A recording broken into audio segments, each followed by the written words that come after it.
a share on Nkwantannanso. But be a bit between you because on fan to 104.7. Now mama no Facebook like the page no I share obetwa share via WhatsApp de amano later on kan ontie na ye nyina ye boana ya pagya oman ye nyina ye boana ya nwene oman na sesia de e meka se emre asosa ya me na otwetwe nkomo ya na menso me pene sasem no betena se ne ya dwene oman yi ho ha ye hia won Nkwantannanso de ana me pese ye no na eneme ne wo dwena asem bi ho se me bisawo se we a free person Obaka say we a free person. As a matter of fact, the fact say we a Ghanaian. Ye independence 1957. Ye sovereign nation. Ye independent. Ye now will be. Intin kamenu umi no. Ye ni kwan say ye dan will be. Ye independent. Ye free people. Okay. Mame sanka we bi say. Edru semeno kasa say ya aya wo de ba bia wo no fato on na yeni nkomo se Ghana for ba bia wo se NDC ana se MPP ba bia wo se movement for change ana wo de fe no to because wo hye satade na e bia de kan ya na ma won tia se MPP wo hye wo NDC ahwani wa no se de ma hye medie ya e bia na wan kotia nema bia se wo hye wo MPP ahwani wa na e bia na wan tinema bia se emfa party no ho hwe enka ho wo bibi de kan ho afa Ghana flag no echichiro ho na yendi nkomo. You as a Ghanaian wo tie me sesia no, are you a free person? Ye ka so be a free anything obi a free anything and na de onye free so anything me susu se wo hu obi a se bia chi na tum na e beka so a prisoner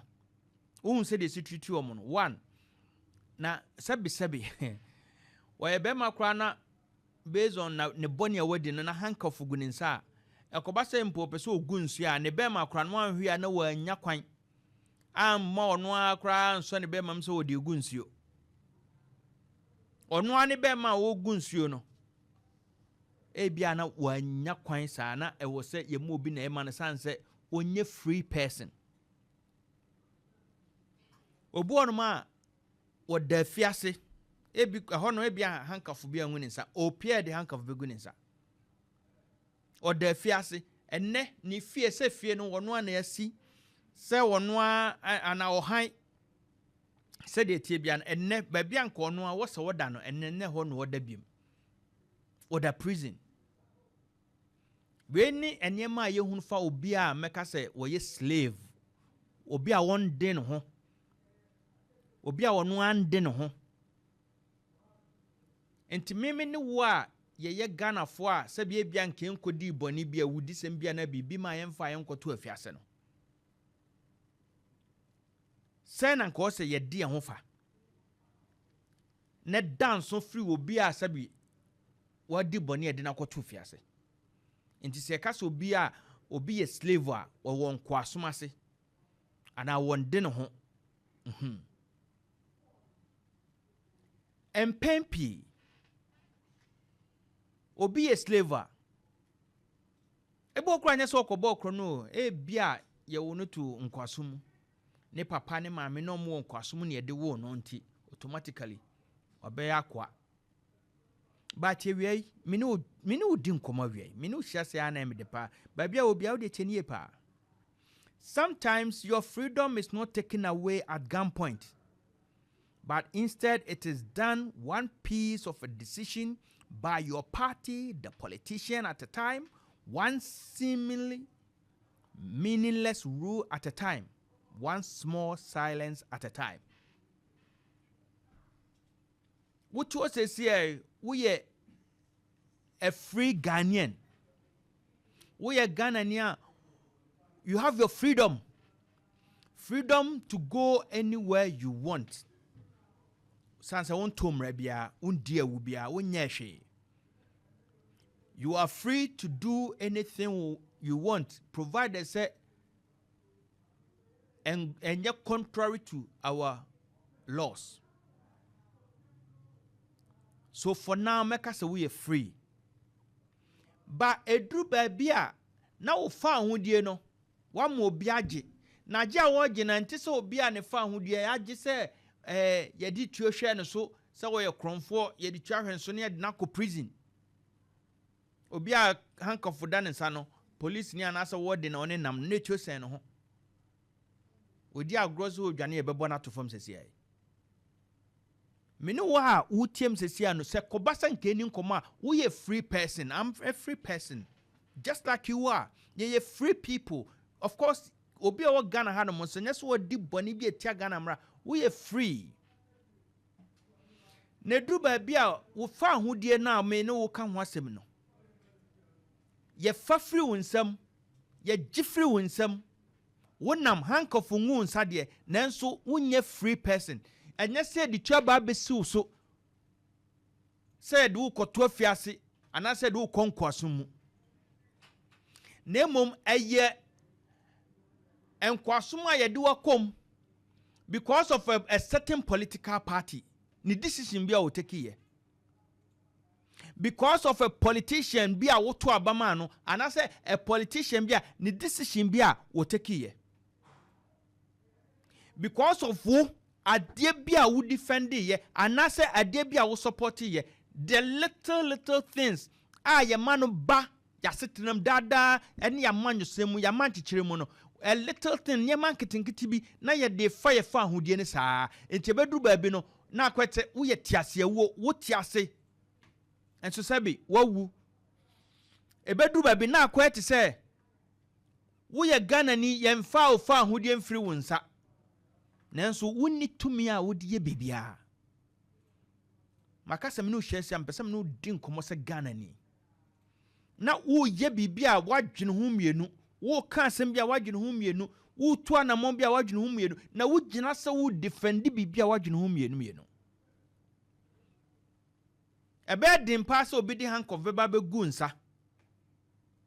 wonye obi abone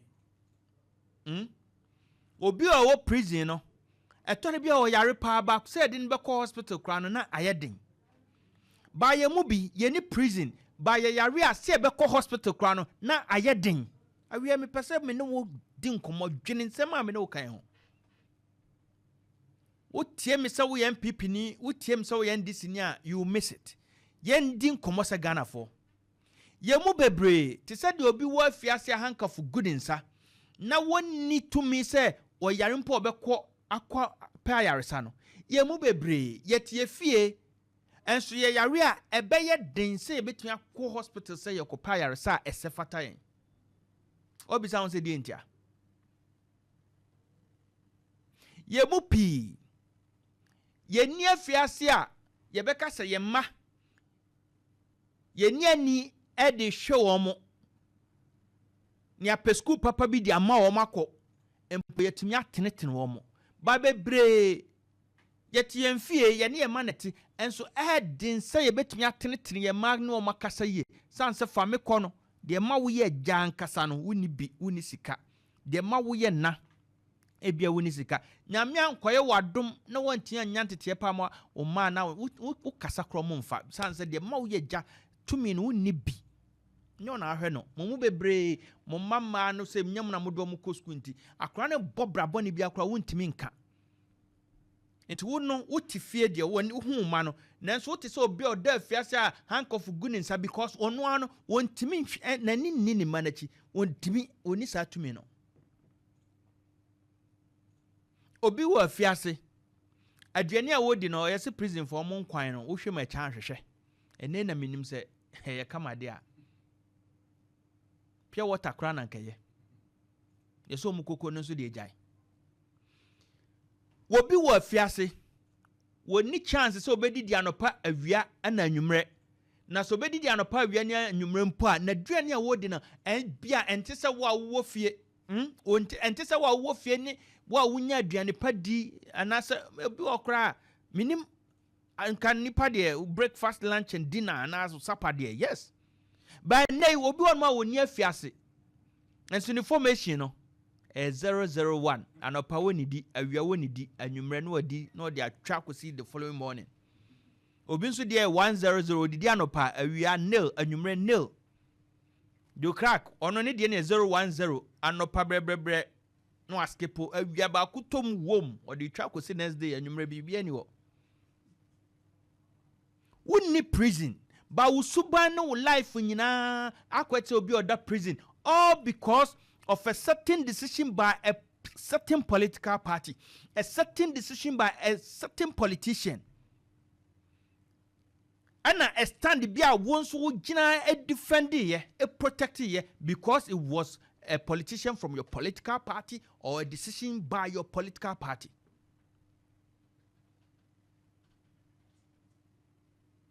Mamen fa bibi nyam fato ho ene no na aba se na afena aba na obi adi wonim se na wotwe ye wo penipa ya boni din pa ye Kenoforiata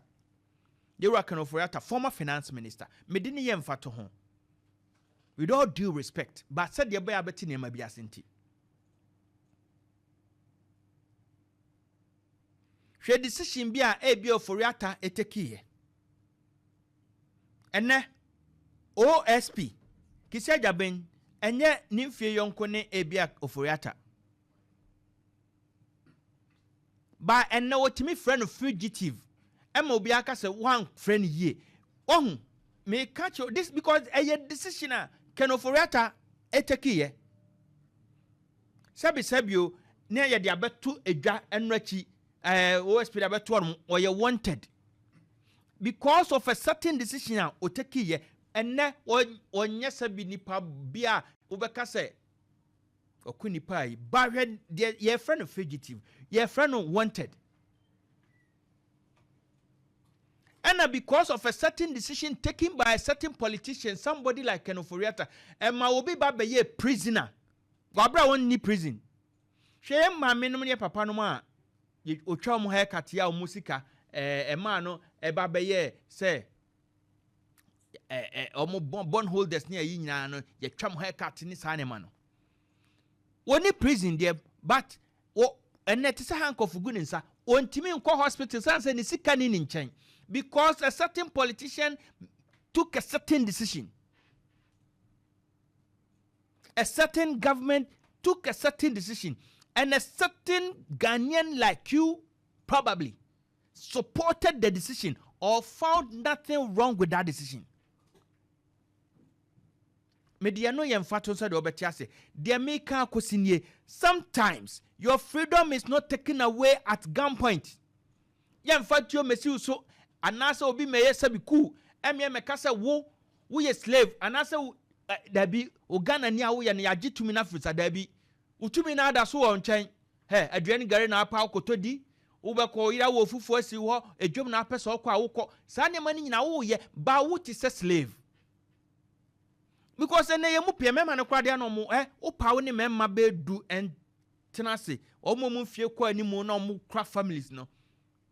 bebre omo yare na omo ko onimpa so yare bo so etiare na okọ drug store okoto drotie wana ka cho se otipa we etiare on shut down ntimi hospital because fami kwani ni ho what is say obi a oye president because on ntimi access medical proper medical care just like you but who free say wunye slave. Nobody came to you at gunpoint to take away your freedom. But you are a slave. Your freedom has been taken away just by a piece of decision by your party. A piece of decision taken by a certain politician. One seemingly meaningless support at a time. One small silence at a time. Adianu nkwoye. Wosi ekwoye because your party. But sadly now, who jina na what touch there no crow ha wonka no. Who take away your freedom? Kakran kakra. And no crabby and we anka also ka. Na wanka because nipano or your political party member. Na dear ninya na wo shama na kosono. You are taking away your freedom. Kakra. Your silence is taking away your freedom. Kakra. Says so in prison. Ba mumu bebre. Sika e wo mu hu so wo sika da ho no. E bi kro bi o prison no. Ebia no obi sen. because of a certain fiscal decisions, certain financial decisions be a ya ban mu efa. So what you want no ya ka so man mu aye den sika ni o man mu a obi amfa ne nsama tu botomu nyi usika o. Se ka so man mu aye den ena sika ho akwa atwe enema mu aye den a obi amfa ne nsama tu botomu nyi usika. Obi anka se kotu wo sika kotu aduane a ye ntoma ana wunya de ope. But because of a certain decision by a certain political party, by a certain politician for which you also supported, and nobody me down one because say o man ni ma yedin sika ho yedin ba obi anwa wo sika o de me no can be no because obi I take a decision be I take the freedom of your financial support, your financial muscle, I take away your financial powers until no to make us sika ho yedin ne mama obi amawia wo sika. Enti de me pesa me no kan say ne man ko ya forget about that your political party, you still belong to that political party. We a card bearing member. Ya no de anu anu no wa wo dia me obi antimi no mpreso obi anu mpreso keep it Opemsuo obetimi kra take you pa kwaji 2 ID cards for o party no wa wo dia ba se enye man ko ye na ye nka no kre because a political party gradually eba the value is the same yenya ye to abama NPP de kenoforiata eba ya oyeye ehun sunsanso no enya NPP for enkwa ana NDC for enkwa na kwa musu ye nyina se Ghana for no eba ye so enti se ehun sunsanso no enya de ye pa edenti na obeka sem ye NPP ni nti menka because eba enkwa NDC for enkwa so nso ebi beba so ene se ne John Dramani amom bibi kwaso na ye ka na nye eno ye wie na one NDC ni bia frem se yedi nkomo bi na kokama pa na we na metwe NDC for de bi be hye na se de metwe be hye mu no no kra na asanya no kra na se me betian ma me nkasa ma NDC na me nkasa ma MPP me kasa ma Ghana. Now the problem is who kasa se na NDC ni pese o tap hu ba bi e favor no any ba bi a en favor no, and the same thing for MPP. But a favor wo as a political party or as a person no en fan for so bia ma wo directly no e de pa na wom.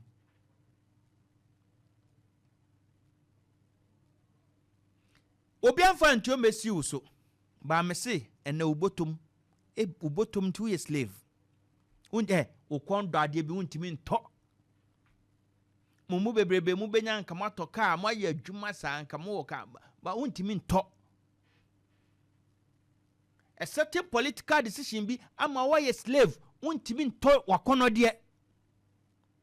mumu bebrebe school amuma e wo so mo kosa de osipa no untimi mfo mo nko. You are a slave because of a certain decision, because of a certain political party, because of a certain politician, and the saddest part is because of you, your silence and the unnecessary support be a oye or the mai. Umbebrebe memma no crowd ya mo ho areho memma panyimfo no mesamo amuti penso yeti penso kwei bebre onya ska kra so de ton atade bi kra ye no ho a no odwene ne school fees no odwene aduane obedi ochina you amo wa adwene no you think like a slave but unye prisoner, you think like a prisoner but unye prisoner bebrebe your health problems to say prisoner some hospital here be confound here be so hospitals no wona mani mu pa ba no wo twama ko drugstore akọ chekire nsemu one time na me maka na hada na me areho bibia na me wo drugstore to aduru na man bia ba me nchen me koto no ho na o ka kire pharmacist ne say ne ba okekan ya adia wo say okọ hospital no na o ka kire pharmacist na ma pharmacist na diagnose wa bra nipa kroni ni akra ni wo owie na osema omma no aduro pa eye abusa tie o aduro pa eye no me wura ho no me prescription ma pharmacy say me padrowi ena me koto ni ntina woni ni di sankomo no oka adro pa ye no obo ne bo kire no oye no ye odi hebra yi no uwia na wahwe me nam so mane hwe no no asa ka che pharmacist ne se na papa pa na ho no ye se no se ne bo nam ka kire no se na ye no akine foforo bi ani ho am kan say na so papa foforo be mbim papa no na ohia na wabobo no unim problem ni nyina nam se papa na nka pa but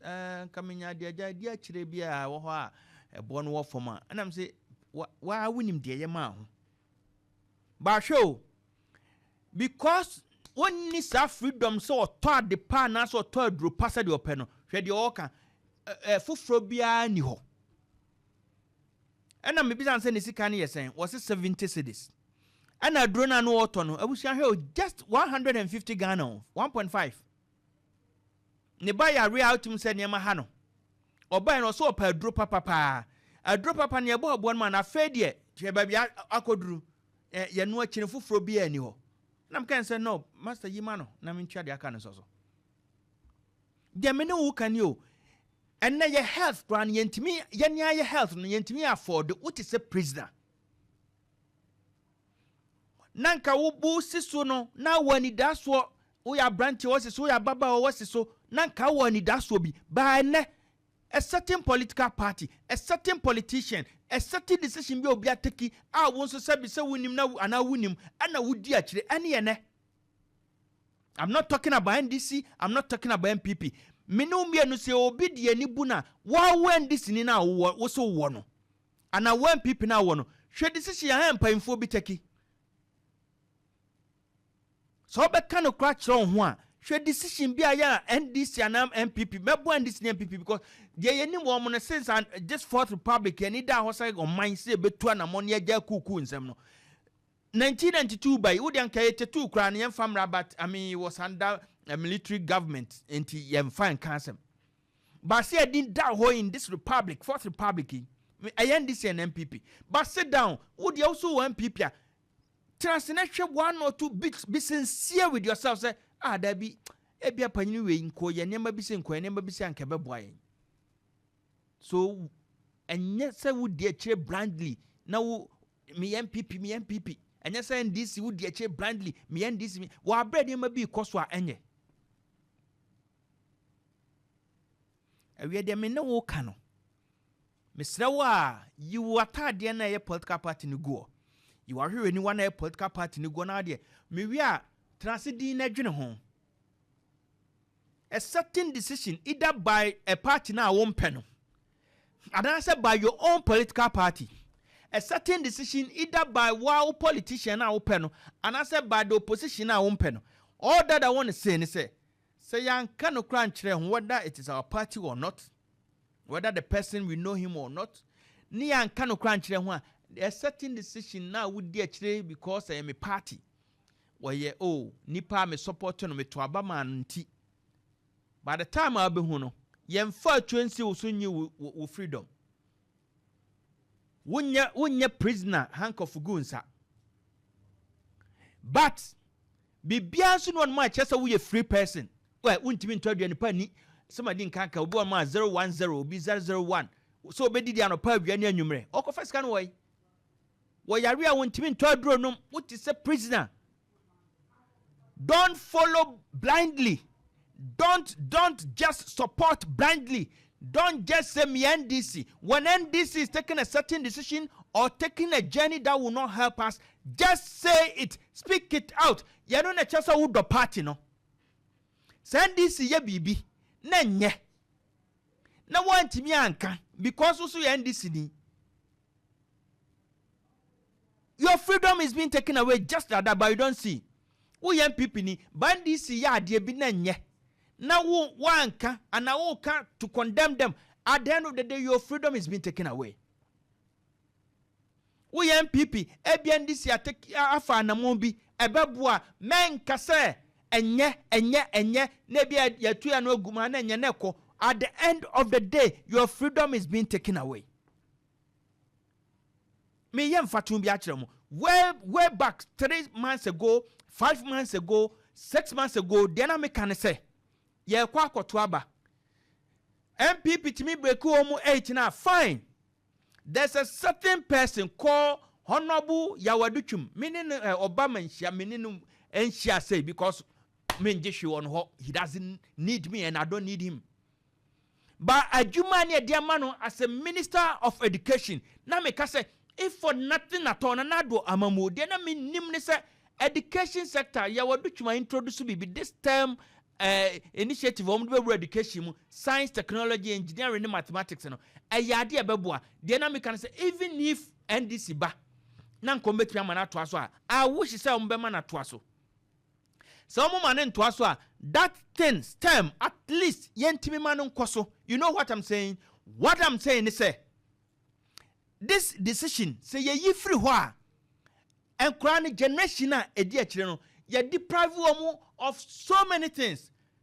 This time no se wo ho a emankra no hunu kwan e fa so abode nyansa mu ye de ya ade technology a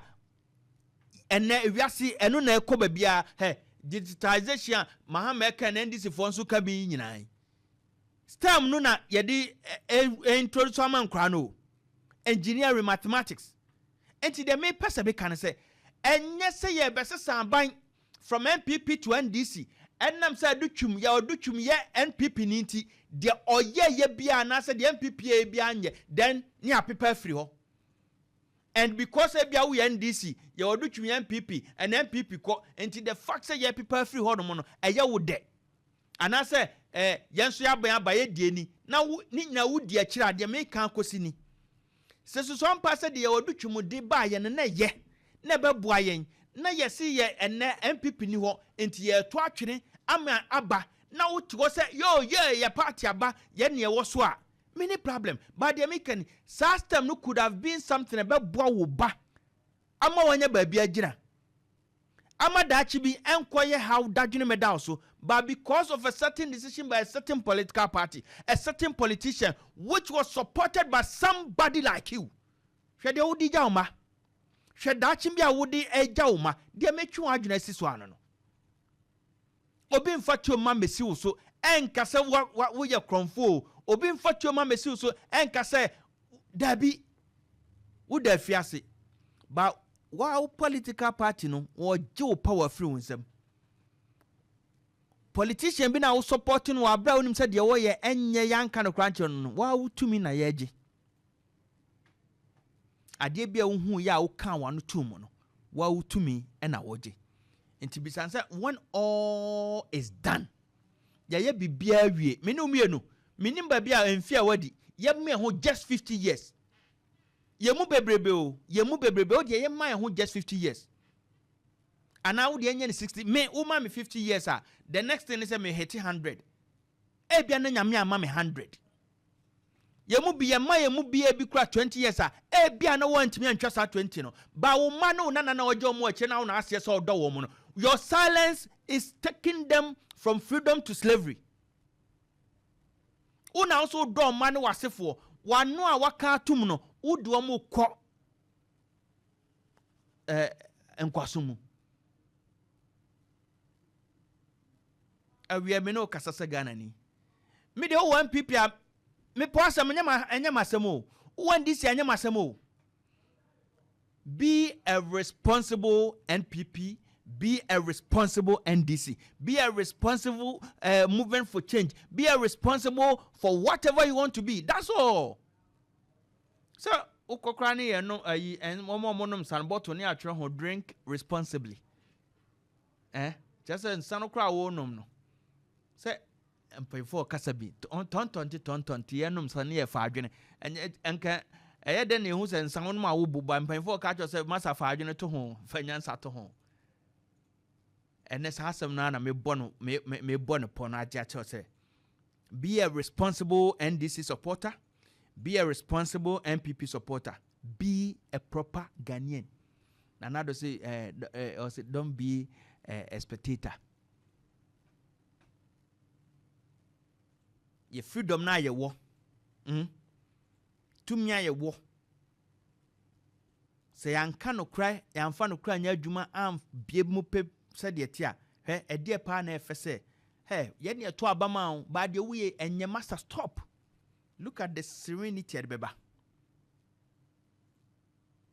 And I yen na near party ni nema bi on my support amwa. I don't think so was say ye biem.